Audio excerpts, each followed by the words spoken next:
Something unimaginable is happening to my family right now here in Stamford, Connecticut. Y'all, on September the 27th, my husband, who is a military veteran who served as a United States Army Ranger, he and we drove here to Stamford, Connecticut because his father was in the ICU. We got an urgent call from his mother and his father. His dad thought he was dying. It was urgent. We dropped everything and we rode from Atlanta to Stamford, Connecticut.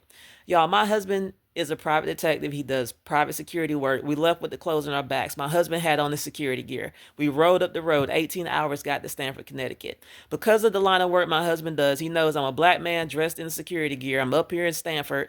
Before I go see my dad and I try to advocate and see what's going on, I don't want anybody getting any bright ideas, calling the cops on me and all this. He said, you know what? I'm going to be proactive. I'm going to go to the police station on a professional courtesy, introduce myself, let them know what I'm here for, blah, blah, blah. We go to the police station. My husband goes in. He identifies himself. He's got on his security gear, tells them, hey, I'm in town going to see my dad at the hospital. Nobody bats an eye. Several police see him and they just wish him good luck at the hospital. We get to the hospital, 5-minute drive from the police station. We get to the hospital, get up to where our dad's room is. We go into the room, not even there 5 seconds. A nurse comes, she tells us there's two to a room. Okay, fine. I'm leaving the room. I'm going to leave mom and dad in there because mom was there as well, right? My husband asked her, he said, I need to see a medical professional right now about my dad, right? Instantly, the nurse is mad. She don't like the way that, my husband asked her for a doctor. She storms out of the room. We're thinking she's going to go get the doctor. Y'all, she went and got two security guards, told them that my husband got in her face and threatened her, which was a lie, which was later confirmed in her written statement. It wasn't even in her written statement that he got in her face and threatened her. I don't even know where that came from unless she lied and told the security guard on that particular day. Couldn't find out when we saw her written statement, it wasn't in there. She didn't write that on there, right? So all of this confusion ensued, right? The security guards show up. They are aggressive. They are disrespectful. And they blatantly out of their own mouths told us they did not care about us at all, right? They out of their own mouths. If you want to see the full story of this, go to my YouTube channel. It is Tech Job Tina. Go to my YouTube channel. I have the full story with all of the audio that you can hear from what happened, okay? Security guard doesn't listen to a request for a doctor. Instead, he goes and he calls the cops. The cops, a lot of cops show up, right? This is the whole reason why my husband went to the police station first, to avoid this fiasco. Yet, here we go. A bunch of cops showed up, right? And what happened next? What happened next was those cops pulled their weapons on my husband.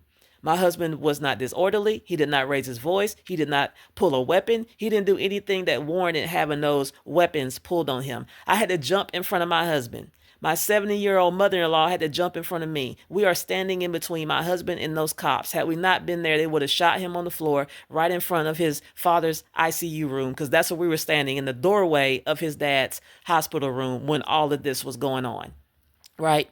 So they take my husband to jail. They threatened me and coerced me into signing the consent to search. They searched our vehicle, right? They put a $250,000 bond on my husband as though he killed somebody. He didn't do nothing. He didn't put his hands on nobody. He didn't threaten nobody. He didn't pull no weapon or nothing. $250,000 bond, right? So we used the bail bondsman surety bond, get him out of jail Saturday night. Fast forward to Tuesday, October the 1st, right? He went to jail Saturday, September 28th. Fast forward to Tuesday, October the 1st. Mind you, I had gotten him out Saturday night, right? We were still in Connecticut, still trying to be supportive for the family. He did not return to the hospital. We thought it was better had he not, and he didn't, right? So here we are at home. And I hear the loudest thing I ever heard before.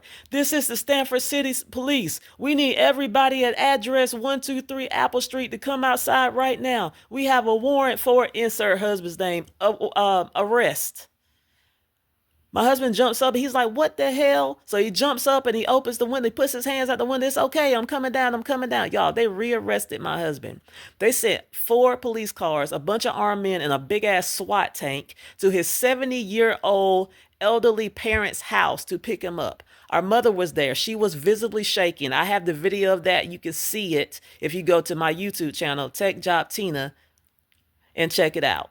They took him off the jail. This time they told me I could not bond him out. He had to go see the judge the next day. So frantically, I find an attorney. Last minute, I frantically find an attorney. I do not want him in there representing himself. Attorney goes in there. The judge slaps him with another Crazy high bond, $100,000 bond on this second set of bullshit ass charges. And the judge says, you know what? You cannot use a surety bond for this. You're going to have to pay 30% of that $100,000 cash to court. That's $30,000, y'all. $30,000. My husband never raised his voice. He didn't threaten anybody. He didn't pull a weapon. He was composed the whole time. Me and him sat there, and a million times we asked for a doctor, which you can hear on the audio, and it went ignored. So now they hauled my husband off to jail to a correctional facility an hour away from Stamford. He gets there and he's in there a week, and all of a sudden everybody's trying to make it seem like he's a mental health nutcase or something, asking him a million questions, pushing drugs on him. We don't do drugs. We don't even have any pharmaceutical drugs in our cabinet at home. They kept pestering him, trying to push him to take drugs. My husband denied all the drugs. He's like, I'm not taking it. I don't know what it is. I don't trust you people. I don't know what you're doing to me. Do you know that because he kept denying the drugs, they put my husband in solitary confinement at Bridgeport Correctional Facility? They had him on a cold block with a sheet. And when he asked them for a blanket, do you know what they did? They did not give him a blanket. They came with some drugs, right? They gave him some drugs, as to say, oh, if you want to get out of solitary confinement, I guess you better take these drugs, is basically what they were saying. So a lady by the name of Dr. Maxine Cartwright, who has a history of violations for the state of Connecticut, she has written a referral for my husband stating that he has a mental illness, which he does not. He's never taken any drugs for mental illness. He's never had any evaluation stating he has a mental illness. There is nothing wrong with my husband. They're trying to form a narrative to put him in a box to make it seem like, oh, this crazy person came up here trying to cause harm at the hospital. No, we came to the hospital to advocate for our dad, who was in the ICU, who was not getting proper care at the Stamford hospital. And he says it himself. The care was trash. And because of it, his health was going in the wrong direction. We came up there to get some answers, talk to some doctors, and figure out what was going on. And they took this whole thing and they twisted it to something dark and sadistic. This is evil going on up here in Stamford, Connecticut. They transferred my husband to a mental health correctional facility where he is at right now. Every time he turns around, they are pushing drugs on him, and he keeps declining the drugs. They're trying to turn him into a pill zombie.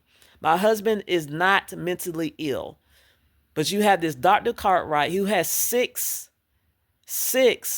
state board violations. She's had her medical license suspended. She's been on probation. She has a history of drug and alcohol abuse and mental illness. This woman does not need to be practicing medicine. She's a psychiatrist. This is scary.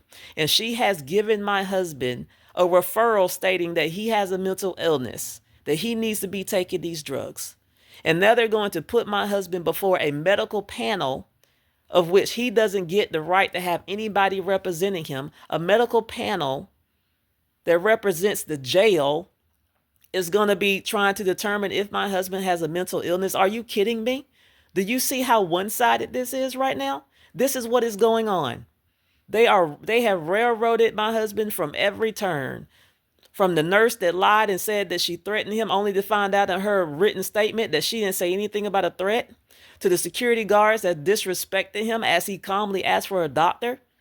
And then they turned around and called the cops, and to the cops that showed up and they dropped weapons on us and illegally searched my vehicle by coercion and threats, to rearresting him with excessive force by bringing a big ass SWAT tank and 4 officers like he's Pablo Escobar.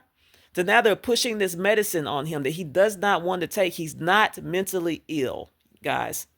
Do you know that they told him at this medical panel, it can go 2 ways. Either they can decide that, hey, you know what? You don't need any medicine.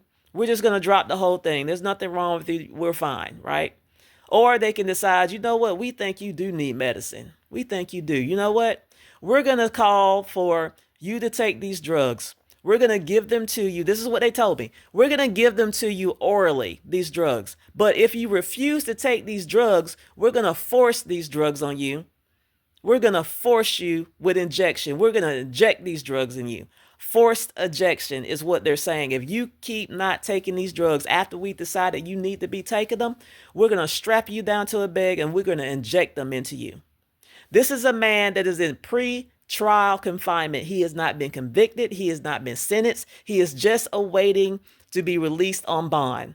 The $30,000 bond that they set on my husband. He is not a criminal. This man has served his country. He is a military veteran, served in the United States Army as a ranger.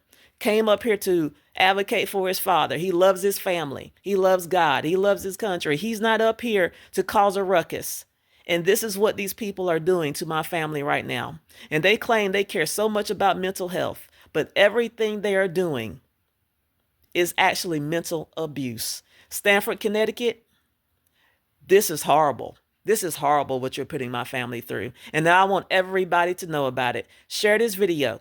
Go to my YouTube channel, Tech Job Tina, and you will see the full story where I have the audio in the videos supporting. You'll hear the audio about the security guard. You hear the audio where the cops did their thing against us. You'll see the video where the big SWAT tank showed up.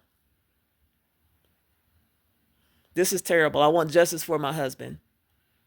Please share the video. Go watch it in full. We need to get this story out. Thanks.